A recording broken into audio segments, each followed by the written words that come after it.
Shri Venkateswara gold finance తాకట్టులో ఉన్న బంగారాన్ని విడిపించి కొనబడును. సంప్రదించండి 8499070070. కూటమి ప్రభుత్వం అధికారంలోకి వచ్చి 2 ఏళ్ళు అయింది. 2 ఏళ్లలో కూటమి ప్రభుత్వం ఎలా ఉందంటే మీరేమంటారు? అసలు మీ అభిప్రాయం ఏంటి దీని మీద? ఈ 2 ఏళ్లలో చాలా బాగుందని ఎందుకు అంటున్నానంటే అది మాటకి చెప్పడం కాదు.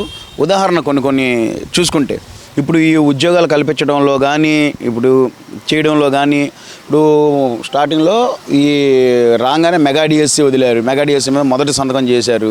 చేసే దాంట్లో 16,000 మందికి ఉద్యోగాలు కల్పించారు. తర్వాత ఒక 6,000 మందికి కానిస్టేబుల్ ఉద్యోగాలు కల్పించారు.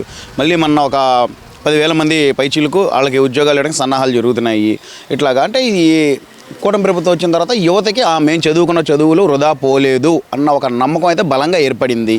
అప్పుడు యువగలంలో ఏదైతే నారా లోకేష్ గారు మాటిచ్చారో యువతకి నేను ఉన్నాను అని అటువంటిది స్పష్టంగా కనపడుతుంది ఈ కూటమి ప్రభుత్వం వచ్చిన తర్వాత.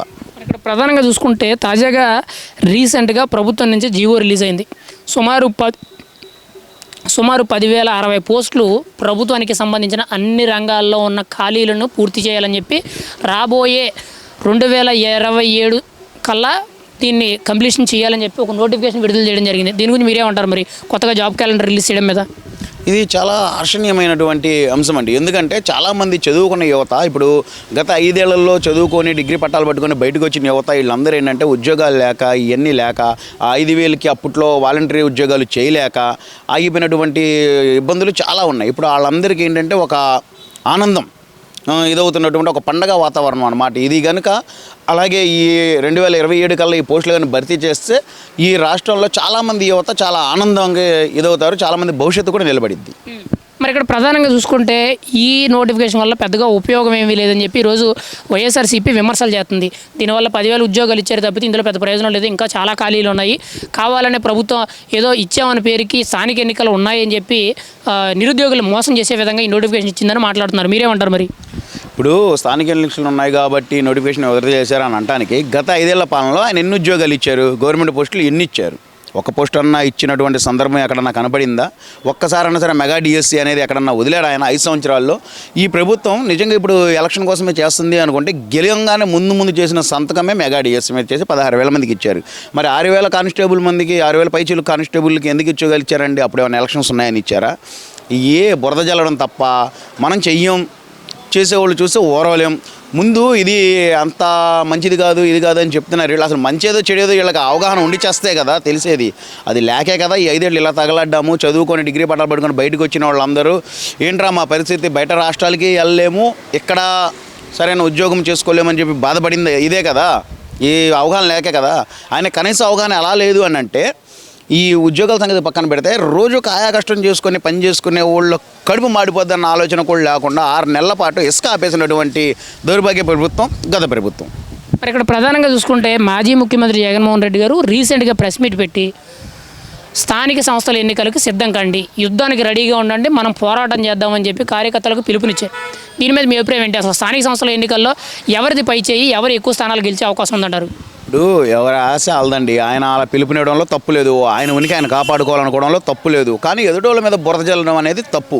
తర్వాత ముందు ప్రజలు అన్నీ గమనించారు. గత 5 ఏళ్ళు గమనించారు, ఇప్పుడు గమనిస్తున్నారు ఈ 2 ఏళ్ల పాలన ఎలా ఉంది, గత 5 ఏళ్ల పాలన ఎలా ఉందని. ఇప్పుడు పాలన ఎవరైతే సక్రమంగా నడిపిస్తున్నారో, భవిష్యత్తు ఎవరైతే కల్పిస్తున్నారో, ప్రతి ఒక్కళ్ళు చదువుకోవాలన్న ఆకాంక్షతో ముందుకు ఎవరైతే వెళ్తున్నారో ఆ ప్రభుత్వానికే కట్టం కడతారు. కాబట్టి కూటమి ప్రభుత్వానికే కట్టం కడతారు. కానీ వీళ్ళు ఎన్ని పిలుపులు ఇచ్చినా ఎన్ని చేసినా వీళ్ళు ఎంత చేసినా సరే దీనికైతే ఈ ప్రభుత్వాన్ని నమ్మినంత ఇదిగా గత ప్రభుత్వాన్ని నమ్మడానికి ప్రజలు సిద్ధంగా అయితే లేరు.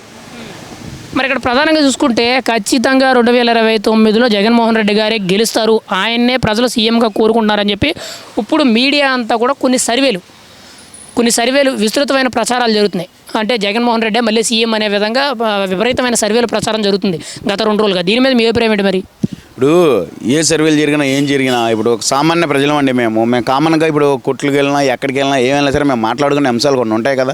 ఈ అంశాలు ఏదైనా సరే గతంతో పోల్చుకుంటే ఇప్పుడు చాలా డెవలప్ అవుతుంది మన రాష్ట్రం. మనకు ముందు మెయిన్గా ఒక రాజధాని ఏర్పడింది, ఒక ఇండస్ట్రీస్ వస్తుంది, యువతకు దశల వారీగా ఉద్యోగాలు వస్తున్నాయి అన్న ఆనందంలో ఉన్నారు. అంతేగాని పోయి మళ్ళీ మొత్తాన్ని ఎవరు తను కూర్చున్న కొమ్మని ఎవరు కొట్టుకోరు. కాబట్టి ఈ ప్రభుత్వం నమ్మినంత ఇదిగా గత ప్రభుత్వాన్ని నమ్మడానికి అయితే ప్రజలు సిద్ధంగా లేరు. మరి ఇక్కడ సోషల్ మీడియా అంతా విషయం పక్కన పెడితే ప్రజల్లో కూడా ప్రభుత్వం మీద వ్యతిరేకత అనేది ఎక్కువగా కనబడుతుంది అనే విషయం కనబడుతుంది. ముఖ్యంగా పథకాల విషయంలో మహిళలకు ఏదైతే 1500 పథకం ఇస్తానన్నారో ఆ పథకం ఇవ్వకపోవడం వల్ల, పెన్షన్లు అనేవి పెండింగ్ ఉండడం వల్ల దీనివల్లే ప్రభుత్వం మీద వ్యతిరేకత అనేది చాలా ఎక్కువగా పెరుగుతుందనే మాట అయితే చాలా బలంగా వినబడుతుంది. దీని గురించి మీరే ఉంటారు మరి?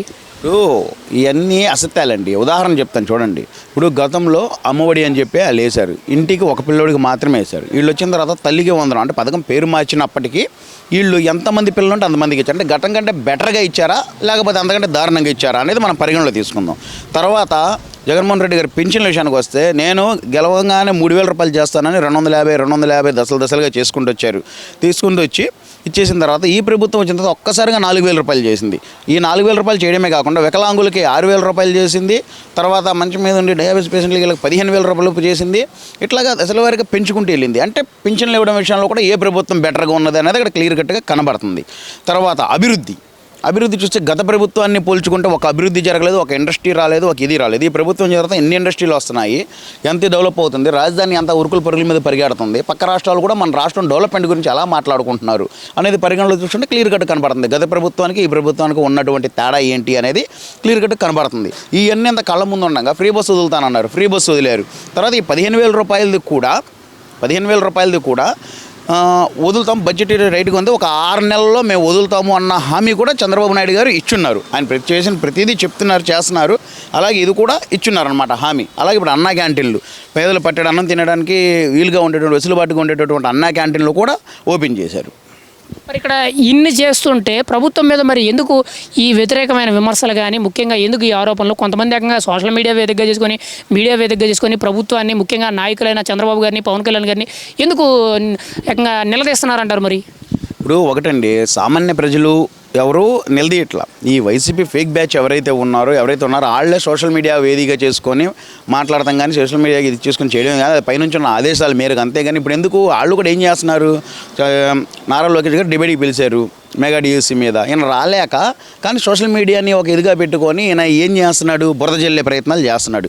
నిజంగా ఈయన అవకతవకలు జరుగుంటే రావచ్చు కదా.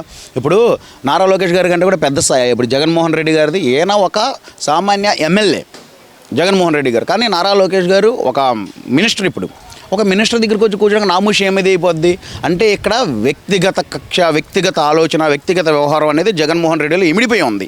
నేను చాలా పెద్ద గొప్పోడిని, నేను ఒక దేవుళ్ళు లాంటోడిని అన్న దాంట్లో ఇదైపోయి ఉన్నాడు. ఆ భ్రమలోని ఇలాగున్నారు. ఇప్పుడు కేఏ పాల్ గారు ఎలాగైతే నేనే గెలుస్తాను, నేనే ఇచ్చేస్తాను అంటున్నారో సేమ్ అదే ధోరణి జగన్మోహన్ రెడ్డి గారు కూడా అలాగే ఊహించుకొని ఇచ్చేస్తున్నారు అన్నమాట. నేను గెలుస్తాను, నేను వస్తాను నెక్స్ట్ 2029 అని చెప్పడం తప్ప వేరేది ఏం లేదు ఇక్కడ. ఒక మాటలో 2029లో ఎవరు అధికారంలోకి వస్తారు? కూటమి ప్రభుత్వం, వైసీపీనా? అసలు మీ అభిప్రాయం ఏంటి? ఇప్పుడు దాకా కూటమి ప్రభుత్వం చేసిన పాలన కొనసాగించుకుంటూ ఇలాగే ముందుకెళ్తే ఖచ్చితంగా 2029లో మళ్ళీ కూటమి ప్రభుత్వమే వచ్చింది.